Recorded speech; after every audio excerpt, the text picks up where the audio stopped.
लगभग 250 से 300 साल पहले एक अत्यंत ही सुंदर घटना हुई। हरिशंकर नाम का एक व्यक्ति, जो कि भगवान शिव का बहुत बड़ा भक्त था, उसकी पत्नी कई दिनों से बीमार थी। वे एक नीच जाति में जन्मा था।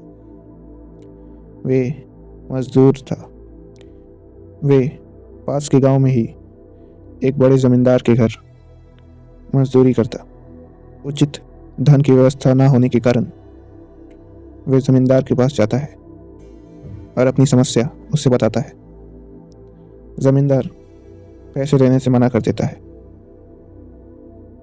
हरिशंकर उसे बहुत समझाता है, परंतु जमींदार नहीं मानता। फिर हरिशंकर कहता है कि यदि आप मुझे अभी पैसे दे देंगे तो इस वर्ष की खेती मैं बिना पैसे लिए कर दूंगा।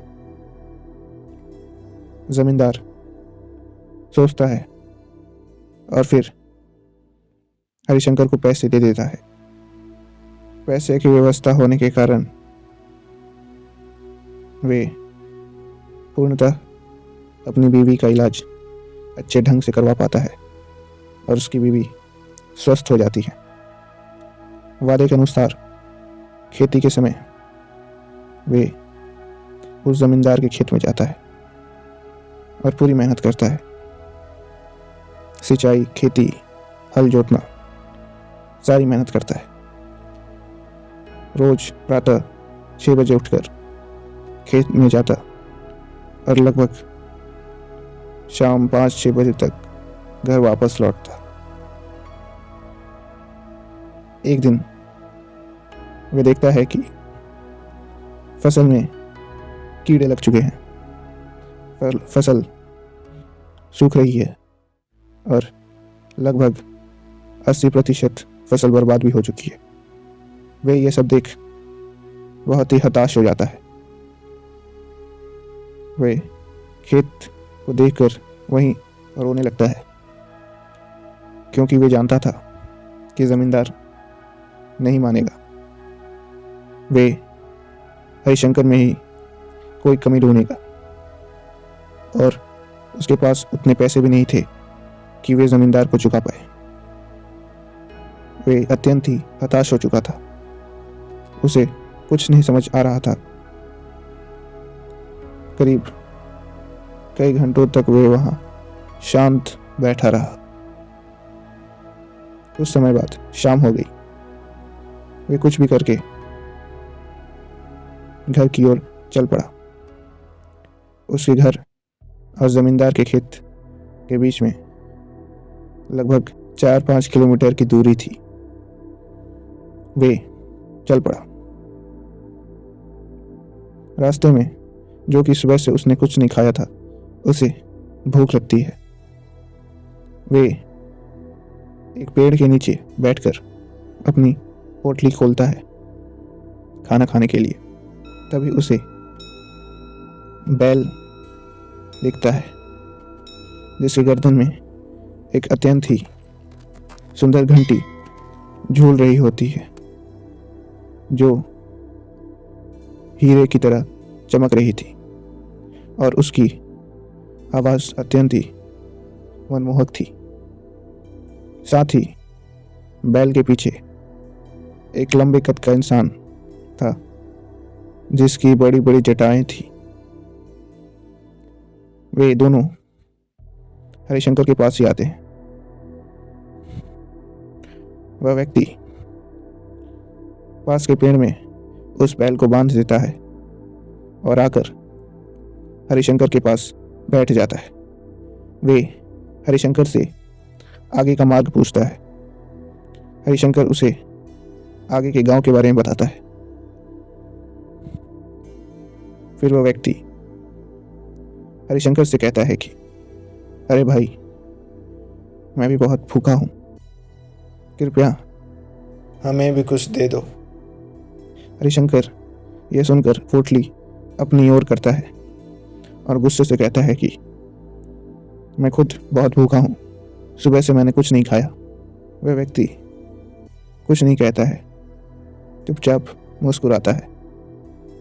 थोड़ी देर बाद हरिशंकर कहता है कि अच्छा, देखो मेरे पास 4 ही रोटी है और मुझे बहुत ही भूख लगी है, इसलिए मैं तुम्हें ज़्यादा से ज़्यादा 1 रोटी ही दे पाऊंगा।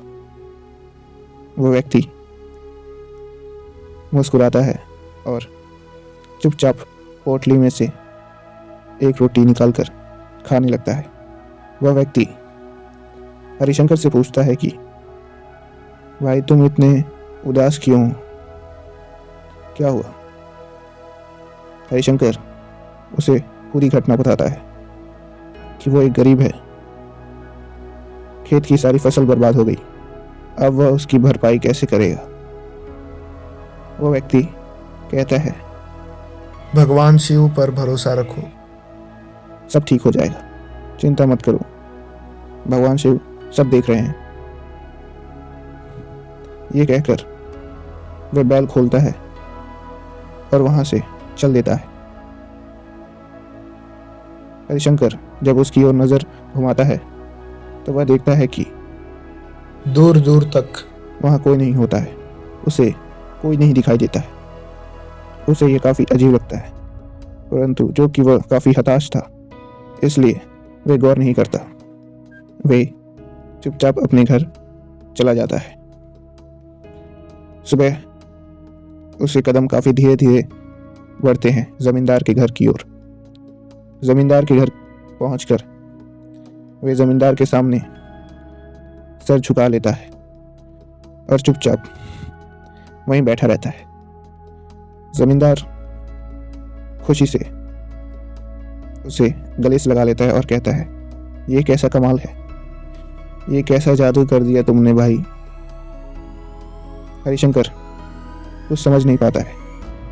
जमींदार उसका हाथ पकड़कर उसे खेत में ले जाता है। हरिशंकर देखता है कि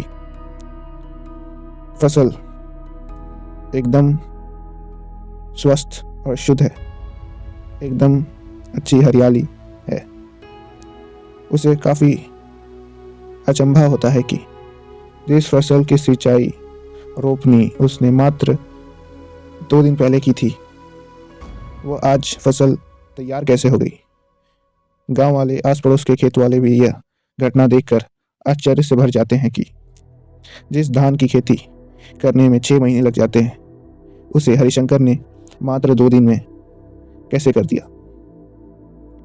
सब इसे ईश्वर का चमत्कार मानकर हरिशंकर के पैर पर गिरने लगते हैं, उसे दिव्य पुरुष बताने लगते हैं, क्योंकि हरिशंकर के शरीर से एक दिव्य आभा निकल रही होती है, एक दुर्लभ सी पीली चमक लोगों को उसकी ओर आकर्षित कर रही होती है। लोग उसे भगवान शिव के रूप में जानने लगे और आज भी उत्तर पूर्वी के तरफ उसे ईश्वर के रूप में पूजा जाता है।